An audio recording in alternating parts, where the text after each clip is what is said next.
Hello students, I am Sagar Agarwal. Welcome back to my channel. So students, our subject is social science for class 8. तो students, जैसा कि आप सब जानते हैं, हमने हमारा चैप्टर नंबर 5 स्टार्ट किया था नेचुरल डिज़ास्टर्स। मैंने आपको नेचुरल डिज़ास्टर के बारे में बताया था कि नेचुरल डिज़ास्टर्स एक्चुअली होता क्या है। मैंने आपको बताया था earthquake, volcanic eruption, tsunami, flood, famine.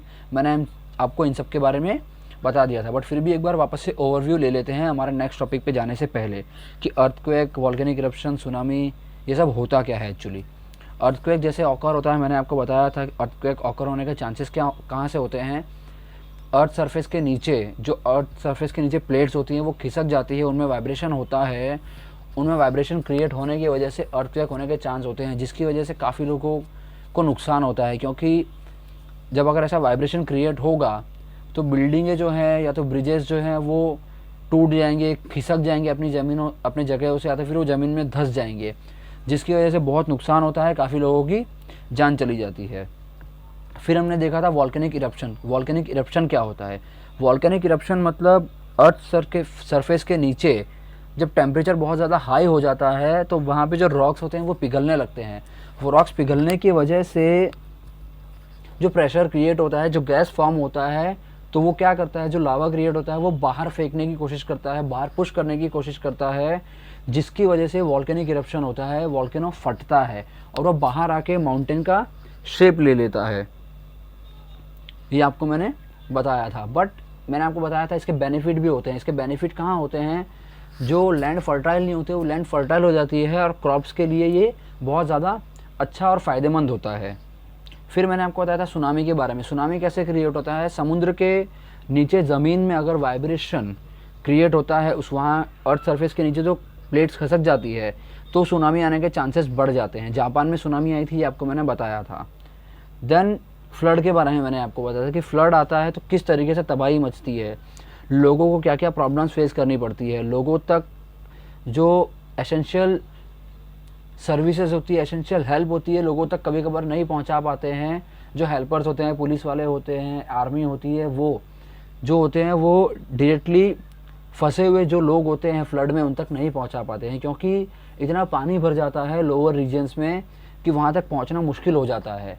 तो उन लोगों को हेल्प नहीं मिल पाती और वो लोग बहुत बुरी तरीके से फंस जाते हैं उस जगहों पे। ना उन्हें खाना मिलता है, ना उन्हें पीने के लिए अच्छे से पानी मिल पाता है। तो इस वजह से काफ़ी लोगों की जान चली जाती है, काफ़ी लोग उसमें फंसे हुए होते हैं और काफ़ी नुकसान होता है। देन हमने कल के वीडियो में देखा था फेमाइन किस तरीके से आता है, कौन से एरियाज़ में आता है।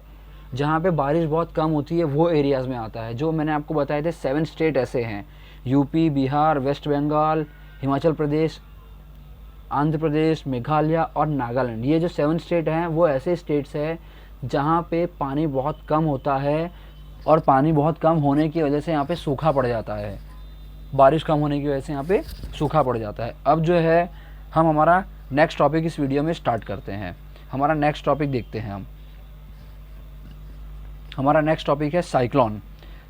The simple meaning of cyclone is air which blows at a great speed. Means cyclone का मतलब क्या होता है? हवा जो कि बहुत तेज़ी से चलती है, बहुत ज़्यादा तबाही मचाती है, उसको हम साइक्लोन कहते हैं। It can be called a storm और व्हिर्लवाइंड। इसे हम स्टॉर्म और व्हिर्लवाइंड भी कह सकते हैं। The coastal areas of Indian experience cyclone every year. जो कोस्टल एरियाज है, समुद्री तट के किनारे जो बसे हुए एरियाज है, वहाँ पे हर साल साइक्लोन आता है। वहाँ के लोग इस चीज़ को हमेशा हर साल फेस करते आए हैं। The eastern coast specially experience it every year. Eastern coast, जो लोग ईस्टर्न कोस्ट पे रहते हैं, ईस्टर्न साइड जो रहते हैं, वो लोग इस चीज़ को ज़्यादा फेस करते हैं, हर साल फेस करते हैं वो। The adjacent regions also feel the effects of cyclones when it is at the highest intensity. मतलब वहाँ के जो लोग हैं वो इस चीज़ को ज़्यादा फेस करते हैं हाईएस्ट इंटेंसिटी पे। क्यों? क्योंकि वहाँ पे एयर बहुत ज़्यादा स्पीड से ब्लो होती है और वहाँ पे जो प्रॉब्लम्स क्रिएट होती है वो काफ़ी ज़्यादा होती है। तबाही जो है वहाँ पे बहुत ज़्यादा होती है, डिस्ट्रक्शन बहुत ज़्यादा मचता है, बहुत ज़्यादा लोगों की जान जाने के चांसेस बढ़ जाते हैं। However this winds affect a limited areas for a limited period of time only. But बहुत कम लोगों को इसका असर देखने को मिलता है और बहुत कम ऐसे जो एरियाज़ होते हैं वहाँ पे ये होता है और बहुत ही कम टाइम के लिए भी होता है, बहुत कम टाइम में ये चला जाता है। इसके मेन इफ़ेक्ट्स क्या क्या हैं? हैवी रेन, अगर बहुत ज़्यादा रेन हो रही है, बहुत ज़्यादा बारिश हो रही है तो साइक्लोन आने का चांस होता है। स्ट्रॉन्ग विंड, अगर बहुत ही तेज़ी से हवा चल रही है तब उसे हम साइक्लोन कहते हैं, जैसे आपको मैंने अभी मीनिंग में बताया। लार्ज स्टॉर्म नियर लैंडफॉल, जहाँ पे लैंडफॉल होता है वहाँ पे आने के चांसेस बहुत ज़्यादा होते हैं। टोरंडोज मतलब जहाँ पे भंवर जो होता है पानी में, वो अगर बहुत तेज़ी से घूमता है तब जाके एयर प्रेशर जो है वो बहुत ज़्यादा बढ़ जाता है, जिसकी वजह से साइक्लोन आने के चांसेस बढ़ जाते हैं। जैसे कि आप देख सकते हैं ये 3 पिक्चर्स में साइक्लोन आने के बाद किस तरीके से प्रॉब्लम्स क्रिएट होती है, किस तरीके से तबाही मचती है, किस तरीके से लोगों को प्रॉब्लम्स फेस करनी पड़ती है, जैसे कि आप इस 3 पिक्चर्स में देख सकते हैं। List of tropical cyclones that affected India, कहाँ कहाँ पे ज़्यादा इफेक्ट होता है?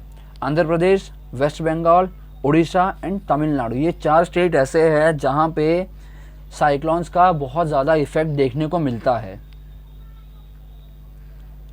The 1999 Orissa cyclone was the strongest storm to hit the Indian coast, means 1999 में जो उड़ीसा में साइक्लोन आया था वो सबसे स्ट्रॉन्गेस्ट और सबसे ताकतवर साइक्लोन था इंडियन कोस्ट के लिए, वो रीजन के लिए सबसे ज़्यादा पावरफुल था। वो इतनी स्पीड से आया था और इतना नुकसान पहुंचा के गया था।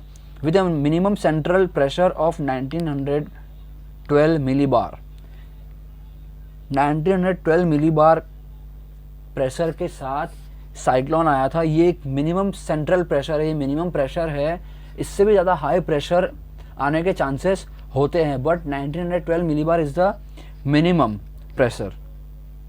And cyclone Nargis is the costliest cyclone with damages almost $12.9 million, means $12.9 million का टोटल नुकसान हुआ था जब ये साइक्लोन आया था। सबसे ज़्यादा नुकसान पहुंचा के जाने वाला साइक्लोन था ये, जब इतना डिस्ट्रक्शन हुआ था, इतना नुकसान हुआ था उस जगह पे, इंडियन कोस्ट पे।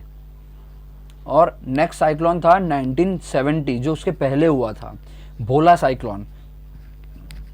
The 1970 Bhola cyclone is the deadliest cyclone with almost 5 lakh people killed in the cyclone, means ये जो साइक्लोन आया था भोला साइक्लोन, नेम्ड भोला साइक्लोन, ये सबसे खतरनाक और सबसे जानलेवा साइक्लोन आया था 1970 के टाइम पे। उस टाइम 5 लाख लोगों की जान चली गई थी। उसका रीज़न था ये जो हवा की स्पीड थी, मिनिमम 185 किलोमीटर पर आवर की स्पीड थी और मैक्सिमम 240 किलोमीटर पर आवर की स्पीड थी, जिसकी वजह से 5 लाख लोगों ने अपनी जान गंवाई थी उस टाइम और बहुत ज़्यादा नुकसान फेस करना पड़ा था। Mostly people from West Bengal on November 11, 1970। सबसे ज़्यादा नुकसान हुआ था वेस्ट बंगाल में। ये बांग्लादेश से स्टार्ट हुआ था और वेस्ट बंगाल तक इसका प्रकोप देखने को मिला था और 5 लाख लोगों ने इसमें अपनी जान गंवाई थी। और ये कब हुआ था? 11 नवंबर 1970 को। तो स्टूडेंट्स, हमने देखा कि साइक्लोन क्या होता है, ये था हमारे साइक्लोन के बारे में। अब हम नेक्स्ट टॉपिक हमारा नेक्स्ट वीडियो में कवर करेंगे। तब तक इस वीडियो को आप देखिए और समझने की कोशिश कीजिए। Thank you students.